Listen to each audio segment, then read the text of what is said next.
আসসালামু আলাইকুম রহমতুল্লাহি ওয়া বারাকাতুহু। আজকে আমি আমার মা বোনদের উদ্দেশ্যে কিছু স্বাস্থ্য বিষয়ক কথা বলবো। সকলে আমার কথাগুলো মনোযোগ সহকারে শুনবেন এবং আমার ভিডিওটিকে লাইক, শেয়ার, কমেন্ট ও সাবস্ক্রাইব করবেন।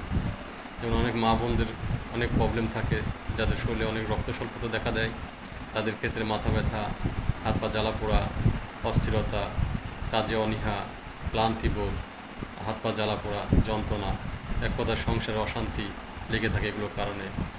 তো এগুলোর থেকে মুক্তির জন্য কি করবেন? এগুলোর থেকে সুস্থ থাকার জন্য অনেক ন্যাচারাল খাবার আছে। যেমন আমরা কচু শাক রান্না করে খেতে পারি, কচুর লতি রান্না করে খেতে পারি ছোটো মাছ দিয়ে, ডাবের পানি, ডাবের ভিতরে যে নরম নারকেল, কলা, পেয়ারা, ডালিম ফল ইত্যাদি খাবারে অনেক ন্যাচারাল খাবারগুলোতে অনেক আমাদের আয়রনযুক্ত খাবারগুলো থাকে, যেগুলো মহিলাদের জন্য অনেক উপকারে আসে। তো আজকের মতো এখানে শেষ করছি। আসসালামু আলাইকুম রহমতুল্লাহ। সকলে ভালো থাকবেন, পাঁচ ওয়াক্ত নামাজ পড়বেন। এর চেয়ে বেশি কিছু সমস্যা হলে আপনারা অবশ্যই বিশেষজ্ঞ ডাক্তারের পরামর্শ নেবেন। আসসালামু আলাইকুম রহমতুল্লাহ বারকাতুহু।